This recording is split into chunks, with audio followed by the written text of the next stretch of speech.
It's the Real News Network. I'm Sharmini Pires coming to you from Baltimore. Palestinians living under Israeli occupation are divided in two areas. The West Bank, which is governed by the Palestinian Authority led by the Fatah party, and the Gaza Strip, which is governed by the Hamas party. In the elections that took place back in January of 2006, Hamas won 74 of the 132 seats, winning the elections. But the international community disregarded the wishes of Palestinian people and would not accept the results and the Hamas party. So Hamas receded and took over the Gaza Strip by force in 2007. Since then, the Hamas and Fatah parties are in a state of open conflict. This week, a joint cabinet meeting of Hamas and Fatah in Gaza was held in an attempt to reconcile the differences. Palestinian Prime Minister Rami el-Hamdallah opened the joint meeting with a hopeful note.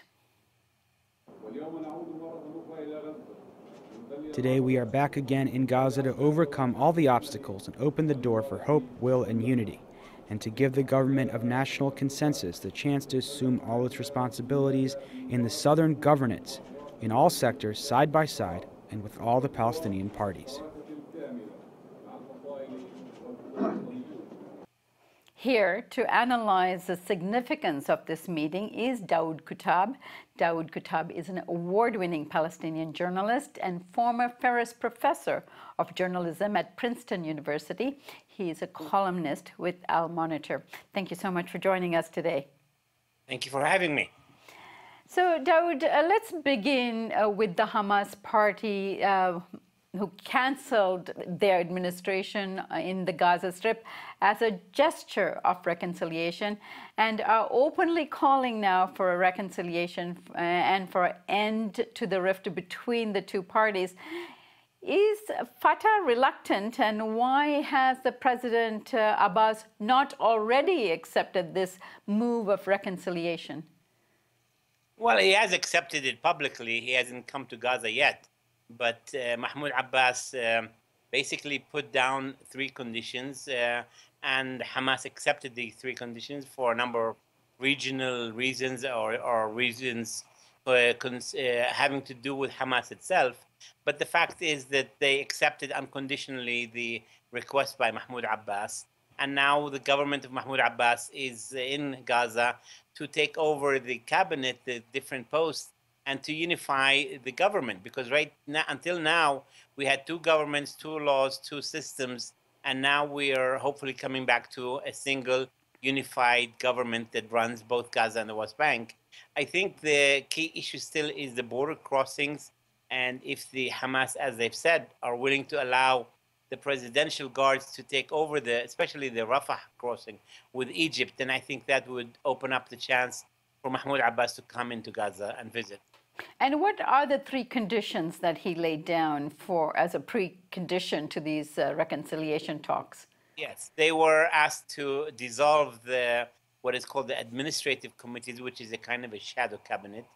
They were to turn over all the government positions to the single authority from Gaza, from the West Bank, and to allow the cabinet to meet and to carry out its duties as a single government.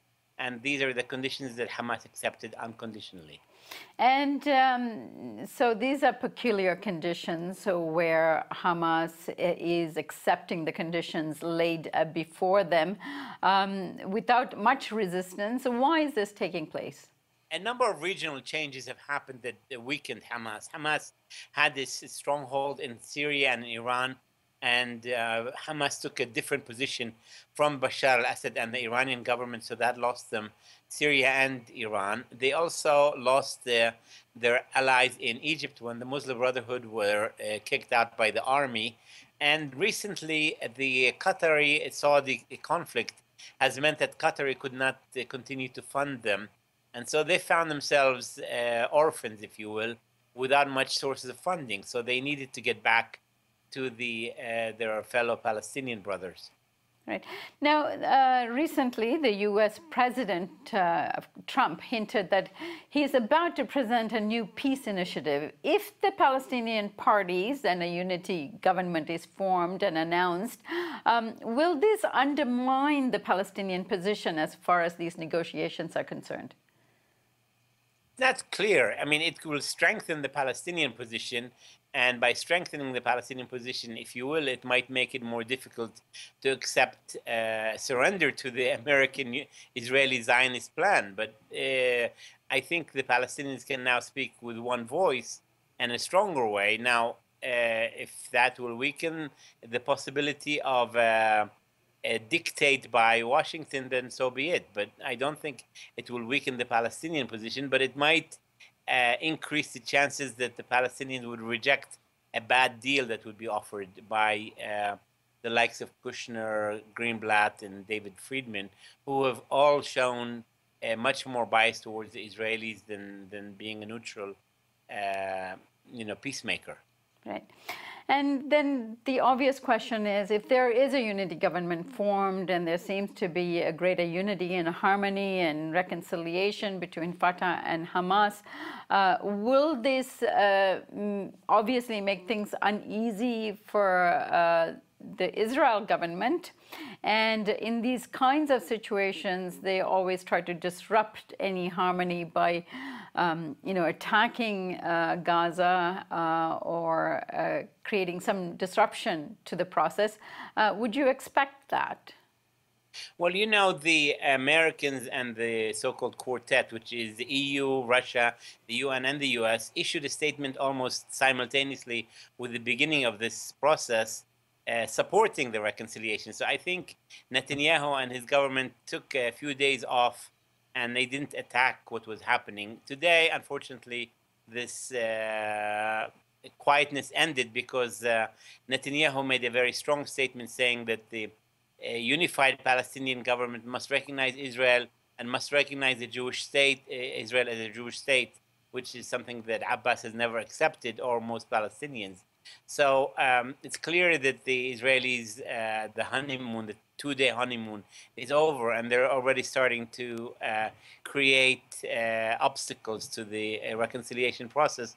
But I don't think it will succeed. I think it's clear that both groups, Hamas and Fatah, and the Palestinian population as a whole, are intent on ending this dark chapter and having a reconciliation that takes root in Gaza and the West Bank. And finally, Daoud, what is the role of Mahmoud Dahlan in the current political maneuvers between Hamas and Fatah? He was kicked out of Fatah, and it was reported that he negotiated with Hamas recently. What interest does he represent in all of this? Well, Dahlan, as you said, is a renegade Fatah leader. He's no longer on the roster of Fatah, but he has ambitions of returning. He's very strong relations with the United Arab Emirates and with President Sisi of Egypt. And his mortal enemies were the Hamas group.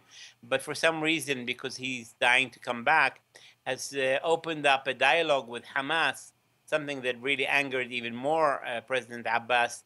But some believe that that also speeded up the reconciliation process because of fear that a new alliance will be created between Dahlan, Egypt, the United Arab Emirates, and Hamas. And so that, in a way, worked in the favor of the reconciliation. Right.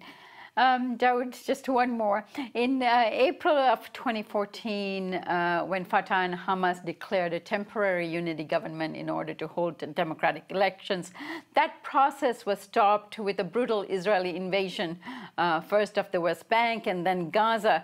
This raises the question whether another such invasion is likely to affect this reconciliation. Your thoughts on that?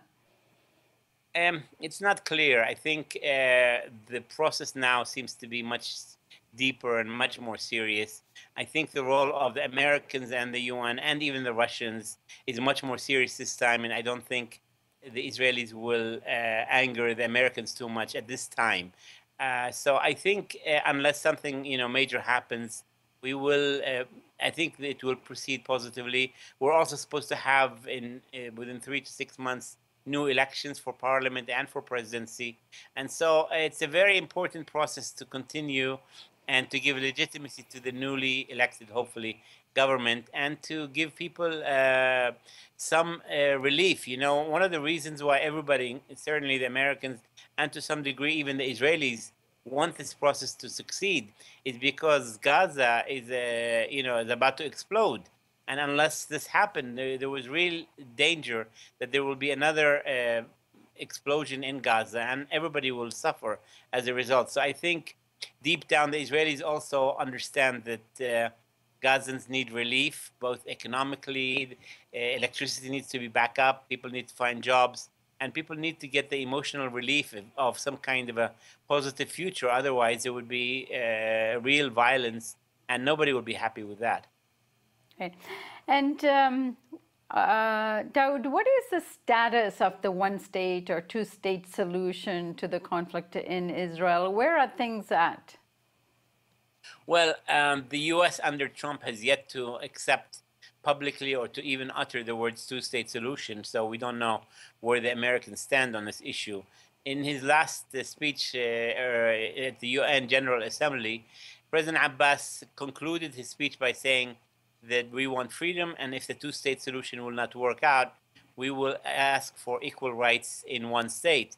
A statement that really caught people off guard and encouraged those who, especially young Palestinians, who have lost faith in the two-state solution. So it's hard to say. Obviously, the Israelis are neither supportive of one state or two states, but I think the options are clear. Either you're going to have apartheid and total long-term discrimination, or the Israelis have to understand they have to either share the land or share the power, and there are no other choices for them. So it's if they don't want a two-state solution, they will find themselves one day not being the majority in the land between the River Jordan and the Mediterranean, something that will play into the hands of the one-state supporters. So it's really interesting how the dynamic is happening. A lot of encouragement was taken when Abbas legitimized the concept of a one-state solution. But I think if there is no progress on two-state solution, you'll see many more legitimate, serious voices calling for one-state solution. Daoud Kuttab, I thank you so much for joining us, and we've learned a lot in this interview, so I thank you for that. You're welcome. And thank you for joining us here on the Real News Network.